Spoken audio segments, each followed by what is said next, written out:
Hillary Clinton laid claim to the Democratic Party's presidential nomination, and with it, a piece of history Tuesday night as she became the first woman to lead a major party's bid for the White House. Clinton walked on stage in Brooklyn after winning New Jersey, New Mexico, and the South Dakota Democratic primaries. Clinton also secured a majority of pledged delegates.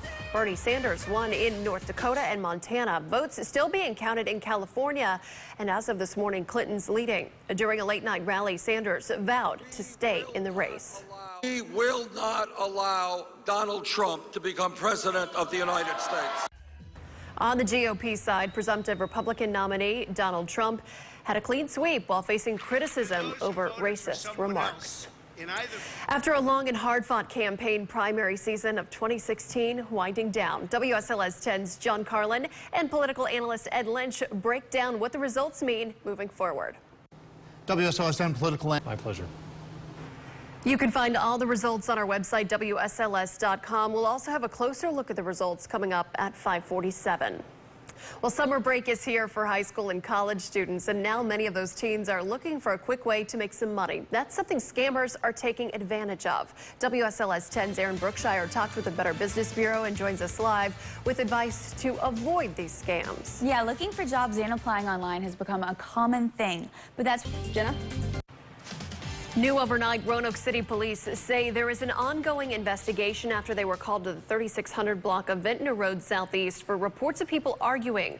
Multiple officers got there around 1 this morning and left around 3. One person was taken to the hospital, according to dispatchers. Stay with WSLS 10 throughout the morning for updates.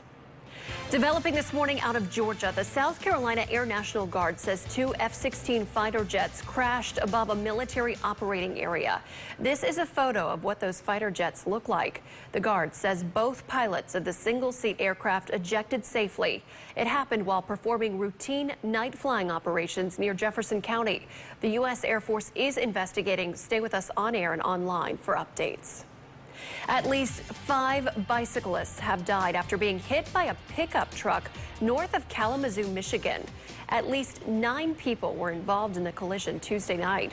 Police say they were looking for the pickup truck 30 minutes beforehand due to reports of erratic driving. The driver of the pickup ran off after the crash but has since been taken into custody. No charges have yet been filed, but the county prosecutor says they could come by tomorrow. I'm at a loss to describe how I feel. I'm at a loss to describe the impact to the community from these incidents. Police say the cyclists were riding as a group when it happened. A former astronaut is facing murder charges after a crash killed 2 girls and injured 2 others. Investigators say James Helsel Jr. was driving on an Alabama highway Monday morning when he hit a car. 2 adults were hurt, but 2 girls were killed when they were thrown from the car not wearing their seatbelts. Troopers say alcohol and speed may have been factors in this crash. Helsel was arrested, but has since bonded out of jail. He flew on 5 different shuttle missions between 1994 and 2000. Happening today, a preliminary hearing for a Bedford County man charged with the attempted capital murder of a police officer.